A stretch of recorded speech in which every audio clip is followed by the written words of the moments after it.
When the term BRIC, that is BRIC, was originally introduced in the 2001 publication, Building Better Global Economic BRICS, by then chairman of Goldman Sachs Asset Management, Jim O'Neill, he probably never had the slightest idea of what the new status of what is today known as BRICS, an acronym for Brazil, Russia, India, China, and South Africa, will be 22 years down the line. In an era where the G20, an intergovernmental forum comprising 19 countries, and the European Union has gained enormous influence over a 24-year period, it is pertinent to interrogate the prospects for BRICS and the emerging new world order with the daunting challenge of addressing global issues around dollar-centered economies, bilateral trade, poverty, and Western influences. My guest on today's program has more than a sizable understanding of this conversation, and we'll put it all on the road after this break.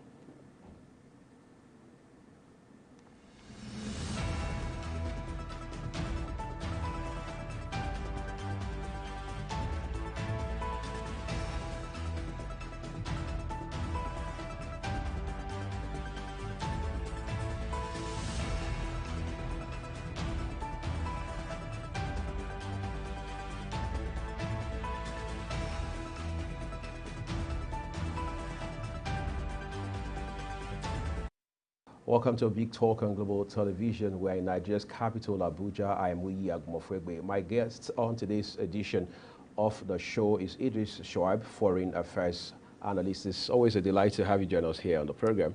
Thank you for having me. All right. So you and I have talked off the record severally about BRICS and the evolution that it has undergone in the last, say, 2 decades, even though we know this is particularly a time during which these countries that make up BRICS have become, if you like, more vehement and visible in terms of the objectives they are pursuing on the global stage.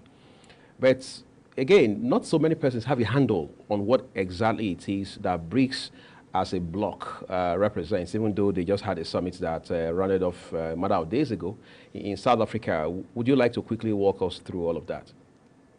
Thank you. BRICS, let me say, is the elephant in the room. It is very clear that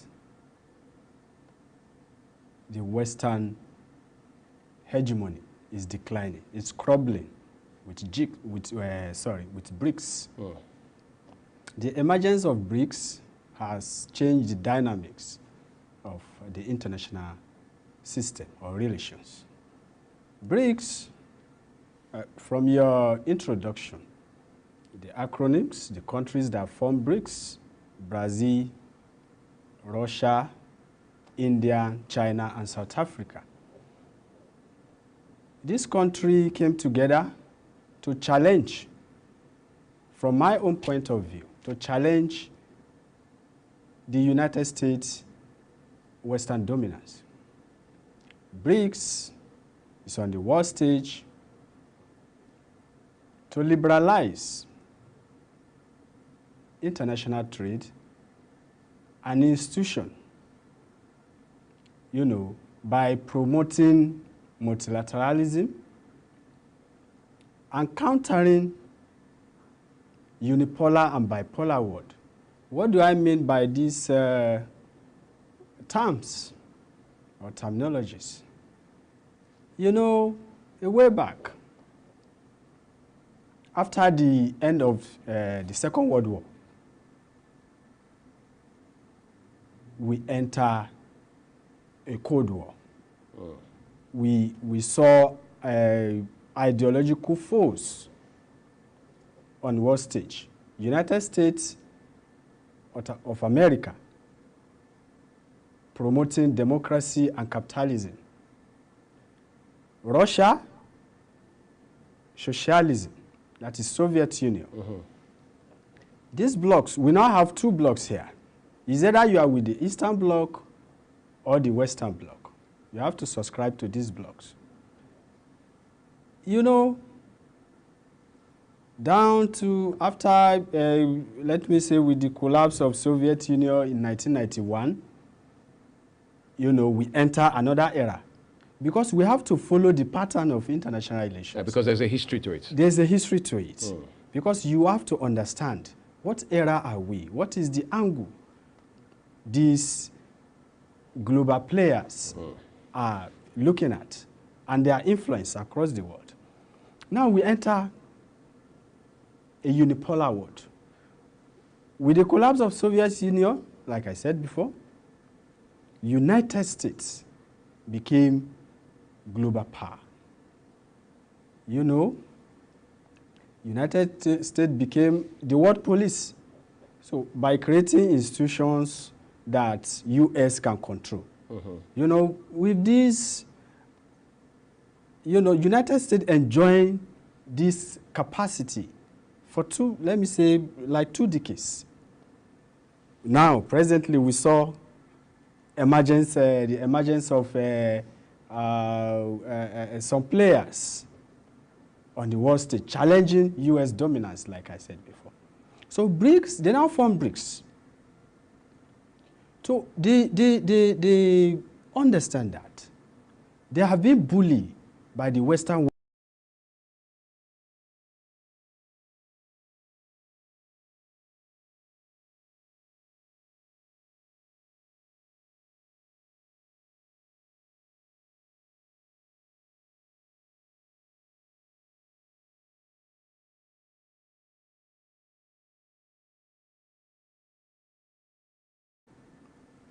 They have something in common. Is it economically? Even in terms of security. You know, they share something in common. They have been bullied, according to them. They have been bullied by the Western world institutions. They control, they have about 45% world population. You know, their GDP is about $32.1 trillion. You know, more than the 30% dollars of G7. G7. You know, if you look at the angle they are looking at, they really want to de-dollarize. But exactly, that's the concern. Is this all a part of the entire narrative towards the so-called new world order that we've all been talked about, that we all talk about, that we've all been taught in school as well? Yes, that is the new world order. In fact, we have shifted from the unipolar world to a multipolar world, where you see actors that see themselves, you know, as progressive partners. All of us, let's join hands together and control the world and address global challenges. You know, we cannot allow a single country to dominate the world. That is how they feel. You know, if you look at China, for example, as one of the strong member in that bloc, it is very clear that China, being a rising power, is challenging the United States' global supremacy, you know, from the political point of view, even though China in different fora debunk this assertion from the United States. But the game they are playing on the world stage speak to it. It's interesting how that we are here on the show tonight. We're talking about BRICS, where South Africa, as far as the African continent is concerned, is a very key player. As a matter of fact, a couple of other African countries, have also been introduced on account of the summit that just rounded off in South Africa a few days ago, including Egypt, for example. All right. And then you're wondering, why isn't Nigeria, the biggest economy on the continent, not there? Beautiful. You know, Nigeria as a country, Nigeria is a unique country. We have the wherewithal to join this bloc. I think by 2015, the former president, Muhammadu Buhari, during his administration, he pushed it, you know, for us to join this bloc due to obvious reason. You know, but along the line, we don't know what happened. in my own observation, I think it has to do with political will. You know, Nigeria need to join this bloc in order to address socio-economic challenges. But it requires, we need to ask ourselves, where is our foreign policy direction? It's very, very important. We need to understand our foreign policy direction. Is it towing that line? Did we even need it? In my observation, I'm not seeing that for us to join the BRICS.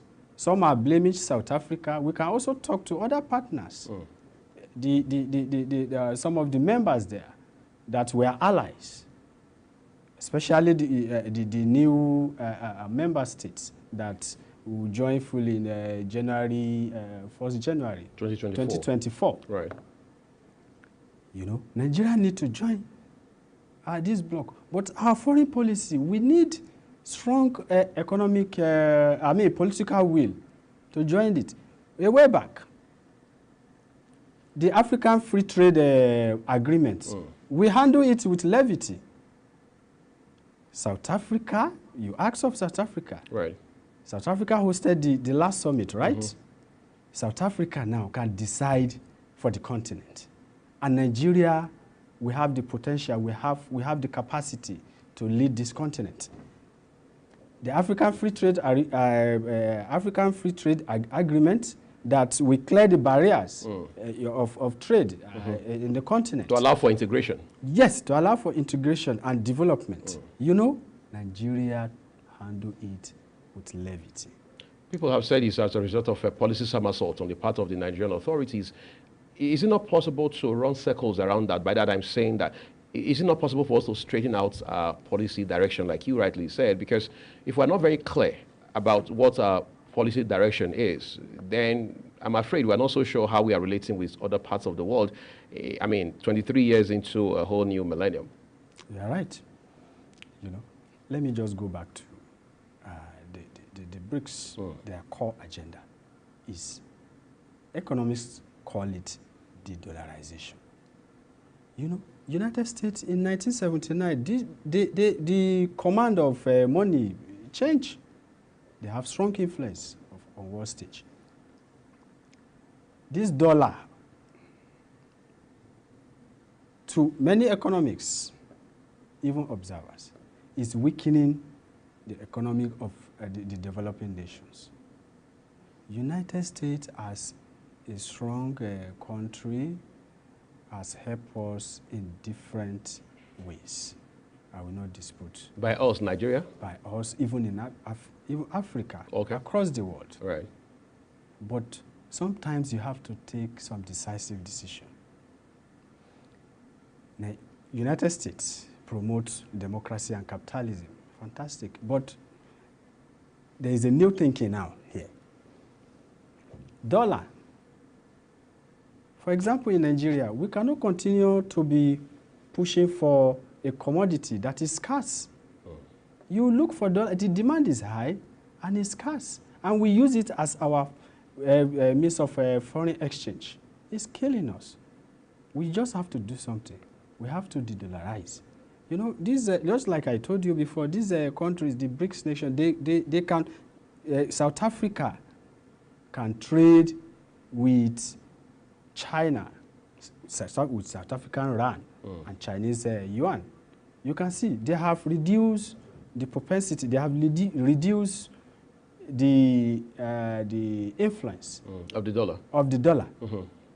It's not easy for us to do away with the dollar. You know, it requires a deliberate strategy. And the willpower, like you said. And the willpower. You know, that's how it is.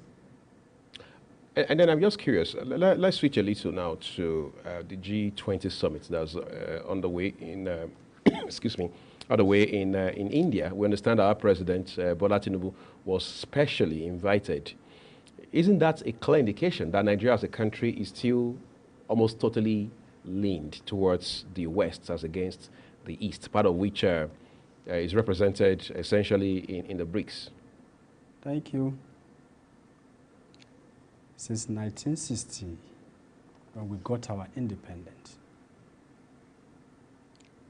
our foreign policy is stick to the West, is pro-West. We had a little bit derail during the Civil War, but after that, we still came back to the West. But with the current reality, we need to review our foreign policy. Fantastic. Our current president is a brilliant personality. You know, is somebody that is aware of socio-economic challenges of the world. Not even Nigeria is aware of it. That is why even before the summit in New Delhi, he's already there to engage with billionaires, billionaire investors, especially the first he met a billionaire to invest in steel and other commodities. You know, Nigeria need to partner with progressive key players on the world stage based on the current reality. Right. In my view, I think BRICS is the answer. You know, the G20, their agenda is to promote economic development across the world. Even though that particular G20 summit is characterized with a lot of issues. You know, the president of China is not going. You know, it's due to some reasons. You know, Russia is not going. Putin is not going to be in Putin attendance. is not going. And the theme of the G20 is one earth, one family, and one world. You know, this call for multilateralism, pluralism, let us come together to address global issues. Narendra Modi, the current Prime Minister of India, who happens to be the host, and the president, you know, proposed for African membership and also Nigeria to be a member. We hear that's already being worked out now. Yes. We are working. It has to be, you know, the other members also need to accept that. You know, South Africa is the only African state in G20, and Nigeria needs to be there. So many are blaming South Africa that is blocking our ways to G20, even in BRICS. But what of our allies that are in these blocks? We have to engage them. You know, we have to talk to them, let them see reasons so that we can be able to address insecurity in Nigeria. We can be able to address poverty, even climate change, you know, and other challenges bedeviling Nigeria. We understand the president, since touching down in New Delhi, has been able to have a series of very fruitful meetings, especially with global leaders, whether it's in the world of business or tech or whatever it is. In fact, one of such meetings, we understand, has now produced the prospects for some $14 billion investments in Nigeria. But this is not the first time we're hearing of these sort of promises. What makes this one unique in any way? It makes it unique because of the daunting challenges. Mr. President told Nigerians in New Delhi, had a meeting with them, and he agreed that he told them that Nigeria is a unique country. We are blessed with anything good you can think of, but the problem is leadership. Our own president accepted that. Wale Edu, the current finance minister, who doubles as the coordinating minister of the economy. Thank you. Has agreed that they have inherited weak economy. So because of this reality, that is why our president is engaging deliberately with these progressive partners to come and invest in Nigeria. But like I said, it requires political will. And we need to review our foreign policy. Talking about review of foreign policy and the entire gamut of foreign policy as a structure in itself, yes, you realize that there are several elements involved. There's the political factor. Of course, you have diplomacy, you have trade, you know, issues around security, and so on and so forth. If you look at it today, Nigeria is one country that's coming from a bad place, in the manner of speaking, whether it's political or economic. In any case, just about 24 years ago that we got out of military rule. So for many of these countries across the world, we are still experimenting with democracy. And with Nigeria being where it is today, having survived a handful of recessions, and now we've also had to deal with, like the rest of the world, COVID-19, and now the Tinubu government is telling us that the last 8 years in particular have really bastardized the economy and so on and so forth. How do we lift our head, for want of better words, above water in such a way that we can regain that status of not just the big brother, of not just the largest economy on the African continent, theoretically, but in terms of the kind of impact, the kind of influence that we wield on the global stage, so that every time a conversation about Africa comes up on the global stage, Nigeria becomes the go-to guy. Thank you very much. The review of foreign policy still is key here. But we've not heard so much about it because the president has always talked about fiscal policy, monetary policy. Thank you. Yes. It's because these Bretton Woods institutions policies are biting us. The World Banks and the IMFs. The World Banks and the IMF.